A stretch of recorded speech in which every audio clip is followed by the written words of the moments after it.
बोलिए बृहस्पति देव की जय। बृहस्पतिवार व्रत कथा। प्राचीन काल में एक भारतवर्ष में एक राजा राज्य करता था। वह बड़ा प्रतापी और दानी था। वह नित्य मंदिर में दर्शन करने जाता था, ब्राह्मण एवं गुरु की सेवा किया करता था। उसके दरवाजे से कोई भी निराश होकर नहीं लौटता था।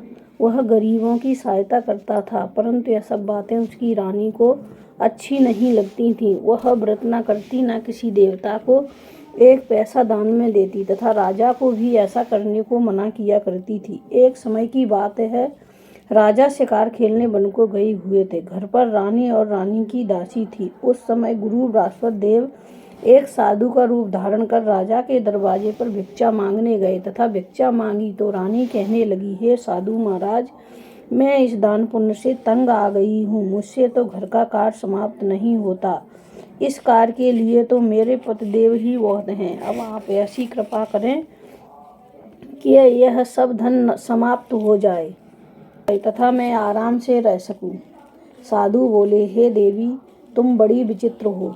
संतान और धन से कोई दुखी नहीं होता है, इसको सभी चाहते हैं।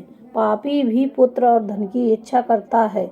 अगर आपके पास धन अधिक है तो भूखे मनुष्यों को भोजन कराओ, प्याऊ लगवाओ, ब्राह्मणों को दान दो, धर्मशाला बनवाओ, कुआं, तालाब, बावड़ी, बाग, बगीचा आदि का निर्माण कराओ, निर्धन मनुष्यों की कुंवारी कन्याओं का विवाह करवाओ और अनेकों यज्ञादि धर्म करो। इस प्रकार के कर्मों से आपके कुल का नाम परलोक में सार्थक हो जाएगा एवं स्वर्ग की प्राप्ति होगी। मगर वह रानी इन बातों से खुश न हुई। वह बोली, हे साधु महाराज, मुझे ऐसे धन की भी आवश्यकता नहीं है जिसको मैं और ही मनुष्यों को दान दूं, जिसको रखने उठाने में मेरा सारा समय ही बर्बाद हो जाए। साधु ने कहा, हे देवी, तुम्हारी ऐसी इच्छा है तो ऐसा ही होगा। मैं तुम्हें बताता हूँ, वैसा ही करना। बृहस्पतिवार के दिन घर को गोबर से लीपना, अपने केशों को धोना, केशों को धोते समय स्नान करना, राजा से कहना कि वह हजामत बनवाए, भोजन में मांस मंद्रा खाना, कपड़े धोबी के यहाँ धुलने डालना। इस प्रकार 7 बृहस्पतिवार करने से तुम्हारा सब धन नष्ट हो जाएगा। ऐसा कहकर साधु महाराज वहां से अंतर ध्यान हो गए। रानी ने साधु के कहे अनुसार वैसा ही किया। 3 बृहस्पतिवार बीते थे कि उसका समाप्त धन नष्ट हो गया और वह भोजन के लिए दोनों समय तरसने लगी तथा सांसारिक भोगों से दुखी रहने लगे। तब वह राजा रानी से कहने लगा कि रानी, तुम यहाँ पर रहो, मैं दूसरे देश जाता हूँ, क्योंकि यहाँ पर मुझे सभी मनुष्य जानते हैं, इसलिए कोई कार्य भी नहीं कर सकता। देश चोरी परदेश भीख बराबर है। ऐसा कहकर राजा परदेश चला गया। वहाँ जंगल जाता और लकड़ी काटकर लाता तथा शहर में बेचता। इस तरह अपने जीवन व्यतीत करने लगा। इधर राजा के घर रानी और दासी दुखी रहने लगी। किसी दिन भोजन मिल जाता, किसी दिन जल पीकर ही रह जाती। एक समय रानी और दासी को 7 रोज बिना भोजन के व्यतीत हो गए तो रानी ने अपनी दासी से कहा, हे दासी, यहाँ पास ही नगर में मेरी बहन रहती है। वह बड़ी धनवान है, तू उसके पास जा, वहां से 5 शेर बेजर मांग ला, कुछ समय के लिए गुजर हो जाएगी। रानी की आज्ञा मानकर दासी उसकी बहन के पास गई। रानी की बहन उस समय पूजन कर रही थी, क्योंकि उस रोज बृहस्पतिवार था। जब दासी ने रानी की बहन को देखा और उससे बोली, हे रानी, मुझे तुम्हारी बहन ने भेजा है, मेरे लिए 5 शेर बेजर दे दो। इस प्रकार दासी ने अनेक बार कहा, परंतु रानी की बहन ने कुछ उत्तर नहीं दिया, क्योंकि वह उस समय बृहस्पतिवार की कथा सुन रही थी। इस प्रकार जब दासी को किसी प्रकार का उत्तर नहीं मिला तो बहुत दुखी हुई एवं क्रोध भी आया। परंतु वह बिना कुछ कहे लौटकर अपनी रानी के पास आकर बोली, हे रानी, तुम्हारी बहन तो बहुत ही घमंडी है। वह छोटे लोगों से बात भी नहीं करती, इसलिए उसने मेरी बात का कोई उत्तर नहीं दिया। मैं वापस चली आई। रानी बोली, हे दासी, इसमें उसका कोई दोष नहीं है। जब बुरे दिन आते हैं तब कोई सहारा नहीं देता है। अच्छे बुरे का आपत्ति काल में ही पता लगता है। अब जो ईश्वर की इच्छा होगी यही होगा, यह हमारे भाग्य का दोष है। इधर उस रानी ने देखा कि मेरी बहन की दासी आई थी, परंतु मैं उससे नहीं बोली, इससे वह बहुत दुखी होगी। यह सोचकर कथा को सुन और विष्णु भगवान को पूजन समाप्त कर वह रानी बहन के घर गई और अपनी बहन से कहने लगी, हे बहन, मैं बृहस्पतिवार का व्रत कर रही थी, तुम्हारी दासी गई, परंतु जब तक कथा होती है तब तक ना उठते हैं ना बोलते हैं, इसलिए मैं नहीं बोली। कहो दासी क्यों गई थी? रानी बोली, बहन, हमारे अनाज नहीं था, वैसे तुमसे कोई बात छिपी नहीं है, इस कारण मैंने दासी को तुम्हारे पास 5 सेर बेजर लेने के लिए भेजा था। रानी बोली, बहन, बृहस्पति भगवान सभी की मनोकामना पूर्ण करते हैं, देखो शायद तुम्हारे घर में अनाज रखा हो। इस प्रकार के वचन जब रानी ने सुना तो वह घर के अंदर गई और वहां उसे एक घड़ा बेजर का भरा मिल गया। तब वह रानी और दासी बहुत खुशी हुई और दासी कहने लगी, हे रानी, देखो, वैसे हमको जब भोजन नहीं मिलता तो हम रोज ही व्रत करते हैं, अगर इनसे बृहस्पतिवार के व्रत की विधि और कथा पूछ ली जाए तो इसे हम भी किया करें। तब उस रानी ने अपनी बहन से पूछा कि बहन, बृहस्पतिवार के व्रत की कथा कैसे है तथा यह व्रत कैसे करना चाहिए?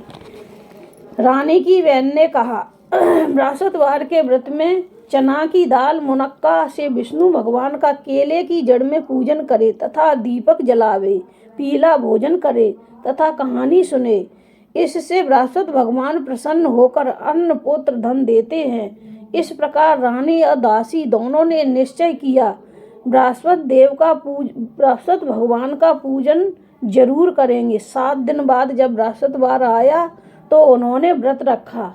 घुड़सवार में जाकर चना गुड़ बीन लाई तथा उसकी दाल से केले की जड़ का तथा विष्णु भगवान का पूजन किया। अब भोजन पीला कहाँ से आए? बेचारी बड़ी दुखी हुई, परंतु उन्होंने व्रत किया था, इस कारण गुरु भगवान प्रसन्न थे। 2 थालों में सुंदर पीला भोजन लेकर आए और दासी को देखकर बोले, हे दासी, यह भोजन तुम्हारे और रानी के लिए है, तुम दोनों खा लेना। दासी भोजन पाकर बड़ी प्रसन्न हुई और रानी से बोली, चलो रानी जी, भोजन कर लो। रानी को इस विषय में कुछ पता नहीं था, इसलिए वह दासी से बोली, तू ही भोजन कर, क्योंकि तू हमारे व्रत में हंसी उड़ाती है। दासी ने कहा, एक महात्मा हम दोनों को 2 थालों में भोजन दे गया है, इसलिए हम और तुम दोनों साथ साथ भोजन करेंगी। इस प्रकार रानी और दासी दोनों ने गुरु भगवान को नमस्कार कर भोजन प्रारंभ किया तथा अब वह प्रत्येक बृहस्पतिवार को गुरु भगवान का व्रत और विष्णु भगवान का पूजन करने लगी। बृहस्पति भगवान की कृपा से रानी और दासी के पास धन हो गया। रानी फिर उसी प्रकार आलस करने लगी। तब दासी बोली, रानी, तुम पहले इस प्रकार आलस करती थी, तुम्हें धन के रखने में कष्ट होता था, इस कारण सभी धन नष्ट हो गया। अब गुरु भगवान की कृपा से धन मिला है तो फिर तुम्हें आलस होता है। बड़ी मुसीबतों के बाद हमने यह धन पाया है, इसलिए हमें दान पुण्य करना चाहिए तथा भूखे मनुष्यों को भोजन करवाओ, प्याऊ लगवाओ, ब्राह्मणों को दान दो, कुआं, तालाब, बावड़ी याद का निर्माण कराओ, मंदिर पाठशाला बनवाकर दान दो, कुंवारी कन्याओं का विवाह कराओ, धन को शुभ कर्मों में खर्च करो, जिससे तुम्हारे कुल का यश बढ़े तथा सुरक्षा की प्राप्ति हो। तब रानी ने इसी प्रकार कार्यक्रम करने प्रारंभ किए तो उनका यश फैलने लगा। एक दिन रानी और दासी विचार करने लगी, न जाने राजा किस प्रकार से होंगे, उनकी कोई खबर नहीं। तब गुरु भगवान से उन्होंने प्रार्थना की। भगवान ने रात्रि में राजा को सपन में कहा, हे राजा, उठ, तेरी रानी तुझको याद करती है, अपने देश को जाओ। राजा प्रातःकाल उठा और विचार करने लगा, स्त्री जात खात पहनने की संगीनी होती है, परंतु भगवान की आज्ञा मानकर वह अपने नगर को चलने को तैयार हुआ। इससे पूर्वक जब राजा परदेश चला गया तो परदेश में दुखी रहने लगा। प्रतिदिन जंगल से लकड़ी बीन कर लाता और उन्हें शहर में बेचकर अपने दुखी जीवन को बड़ी कठिनता से व्यतीत करता था।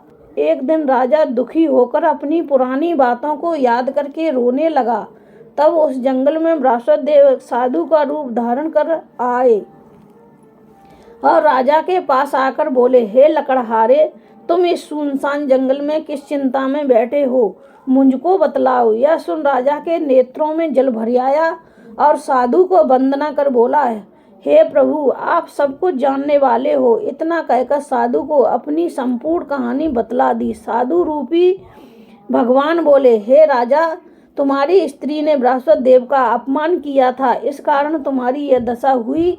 अब तुम किसी प्रकार की चिंता मत करो, भगवान तुम्हें पहले से अधिक धनवान करेगा।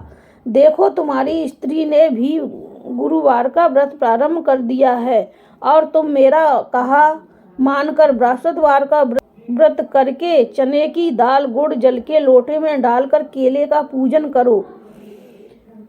फिर कथा सुनो, भगवान तुम्हारी सभी मनोकामनाओं को पूर्ण करेगा। साधु को प्रसन्न देखकर राजा बोला, हे प्रभु, मुझे लकड़ी बेचकर इतना पैसा नहीं मिलता जिससे भोजन करने के उपरांत कुछ बचा सकूं। मैंने रात्रि में अपनी रानी को व्याकुल देखा है, मेरे पास कुछ भी नहीं जिससे मैं उसकी खबर मंगा सकूं। फिर मैं कौन सी कहानी कहूँ, मुझको कुछ भी मालूम नहीं है। साधु ने कहा, हे राजन, तुम किसी प्रकार की बात की चिंता मत करो। बृहस्पतिवार के दिन तुम रोजाना की तरह लकड़ियां लेकर शहर को जाओ। तुमको रोज से दुगना धन प्राप्त होगा, जिससे तुम भली भांति भोजन भी कर लोगे तथा बृहस्पति देव की पूजा का सामान भी आ जाएगा। और बृहस्पति देव की कहानी निम्न प्रकार से है। प्राचीन काल में एक ब्राह्मण रहता था, बहुत निर्धन था, उसके कोई संतान नहीं थी। उसकी स्त्री बहुत मलिनता के साथ रहती थी, स्नान न करती, ना किसी देवता का पूजन करती, प्रातःकाल उठते ही प्रथम भोजन करती, बाद में कोई अन्य काम करती थी। इससे ब्राह्मण देवता बड़े दुखी थे, बेचारे बहुत कुछ करते किंतु उसका कोई परिणाम नहीं निकलता। भगवान की कृपा से ब्राह्मण की स्त्री के एक कन्या रूपी रत्न पैदा हुआ। वह कन्या अपने पिता के घर बड़ी होने लगी। वह प्रातःकाल उठकर विष्णु भगवान का पूजन जप करती थी। अपने पूजन पाठ को समाप्त कर स्कूल जाती तो अपनी मुट्ठी में जौ भर ले जाती और पाठशाला के मार्ग में डालती जाती।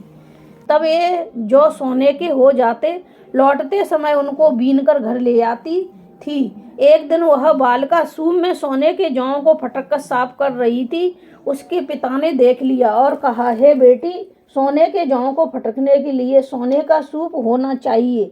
दूसरे दिन गुरुवार था। इस कन्या ने व्रत रखा, बृहस्पति देव से प्रार्थना करके कहा, हे प्रभु, मैंने आपकी पूजा सच्चे मन से की हो तो मेरे लिए सोने का सूप दे दो।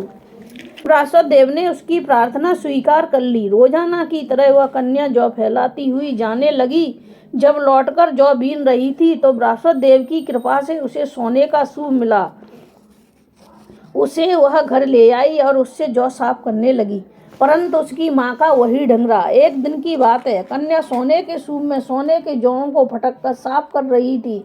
उस समय उस शहर का राजपुत्र वहां होकर निकला। इस कन्या के रूप और कायर को देखकर मोहित हो गया तथा अपने घर आकर भोजन जल त्याग कर उदास होकर लेट गया। जब राजा को इस बात का पता लगा तो अपने मंत्रियों के साथ उसके पास गए और बोले, हे बेटा, तुम्हें किस बात का कष्ट है? किसी ने अपमान किया है अथवा कोई कारण हो सो कहो, मैं वही कार्य करूंगा जिससे तुम्हें प्रसन्नता हो। अपने पिता की राजकुमार ने बातें सुनी तो वह बोला, मुझे आपकी कृपा से किसी बात का दुख नहीं है, ना मेरा किसी ने अपमान किया है, परंतु मैं उस लड़की से विवाह करना चाहता हूँ जो सोने के सूप में सोने के जौओं को फटक कर साफ कर रही थी। यह सुन राजा आश्चर्य में पड़ गया और बोला, हे बेटा, इस तरह की कन्या का पता तुम ही लगाओ, मैं उसके साथ तेरा विवाह अवश्य करवा दूंगा। राजकुमार ने उस लड़की के घर का पता बतलाया। तब मंत्री उस लड़की के घर गए और ब्राह्मण देवता को सभी हाल बतलाया। ब्राह्मण देवता राजकुमार के साथ अपनी कन्या का विवाह करने के लिए तैयार हो गया तथा विधि विधान के अनुसार ब्राह्मण की कन्या का विवाह राजकुमार के साथ हो गया।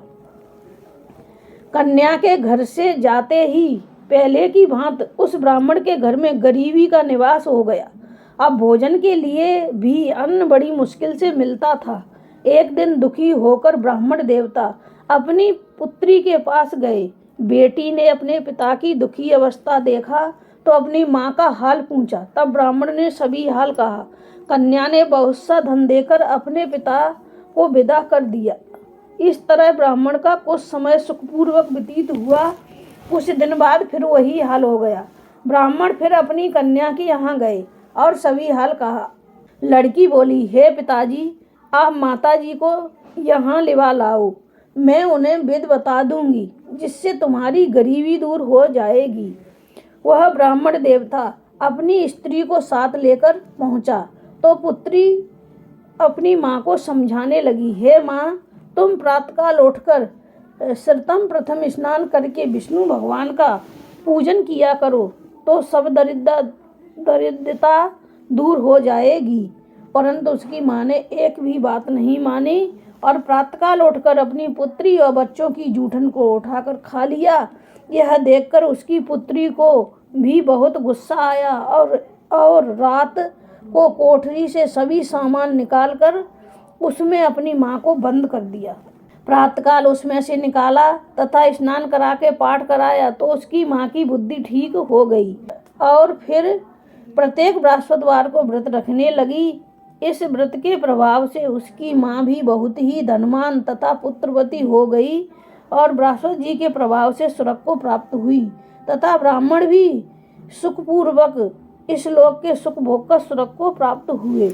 इस तरह कहानी कहकर साधु देवता वहाँ से अलोप हो गए। धीरे धीरे समय व्यतीत होने पर फिर बृहस्पतिवार का दिन आया।